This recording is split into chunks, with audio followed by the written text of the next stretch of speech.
Hello guys, welcome back to my page. Today I'll be showing you how I made this cake without an oven. So if you don't have an oven at home and you'd like to bake, do not worry. In this video I'll be showing you how you can get that done. So I started by greasing a 6 inches cake tin with butter, and I also lined the cake tin with parchment paper.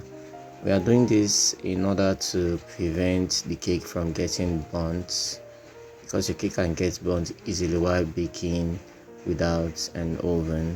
So you need to line your cake tins. So let's start with the ingredients for today's cake. I started by measuring out the butter. I'll be dropping out the recipe in the description box. The next ingredients you need for this recipe is granulated sugar. The next ingredient is the eggs. You will need 2 eggs for this recipe. It's a very small batch. And then there's the flour also. Measuring your ingredients is very important in baking. Don't just eyeball or use estimates. Then I added baking powder also. The next ingredient on the list is milk. And lastly, vanilla extract for flavor. I will be dropping the recipe measurements in the description box below. So guys, we'll be baking with heated stone on a very low heat. This will be our oven for today. You can see how low the heat is. While the hot stone is heating up, let's proceed with the cake batter. I started by creaming the butter and sugar first, because it's very important that you cream your butter and sugar. It helps the structure of your cakes. So don't dump everything all together all at once. Always start by creaming. That is if the recipe requires you to do so. Cream your butter and sugar. There are recipes that do not require you to cream your butter and sugar, but for this one it's a butter cake recipe. So cream your butter and sugar until you get a light pale consistency. Then you can add the eggs slowly. In addition to that, always crack your eggs in a separate bowl, simply because you may end up with a bad egg. So when you crack your eggs in a separate bowl, it allows you to throw out the bad ones, or in some cases you may end up having eggshell particles. So it's easier to remove eggshell particles when you crack your eggs separately. So do this and continue mixing.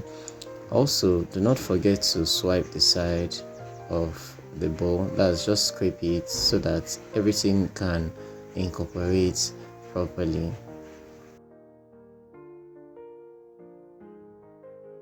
Remove the whisk attachment, and we are going to do the remaining parts of this process by hand.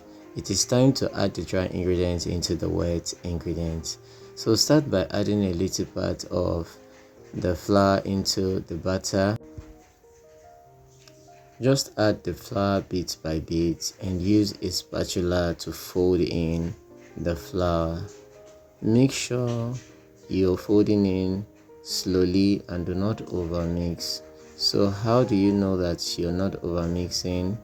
When the flour disappears into the batter, you have to stop mixing and continue adding the dry ingredients.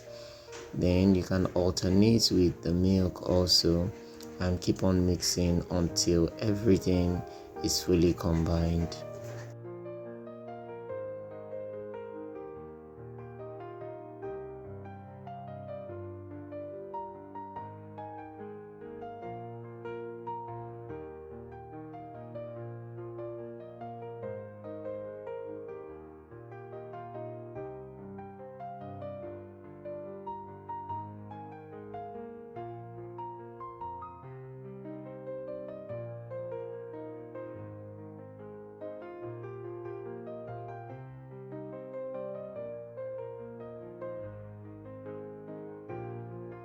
You will notice I am not dumping in all the flour all at once. I am adding it slowly and alternating with the milk. This way you can be able to incorporate all your ingredients properly and you have a smooth batter. If you dump everything all at once, you can have a lumpy batter and you can have flour in one side and everything may not be properly incorporated. So always mix your batter this way, it helps to bring all of your ingredients together appropriately. So this is the last batch of the flour I'm adding in, and as you can see, the cake batter is almost ready. The moment you cannot see the flour particles anymore, it means all the ingredients are fully incorporated. And this is the fine batter we have here. So our batter is ready. Let's transfer into the baking tin. I like scaling my cakes so as to know or keep record of the batter quantity that goes into each pan, just in case of next time I know what quantity of butter. So I always encourage that you do this too. It helps you keep track of the butter quantity for your recipes, and you also know the quantity of butter that goes into each pan. So after transferring the butter, tap it slightly on the table just to release air bubbles and place it into the hot stone and bake for 25 minutes.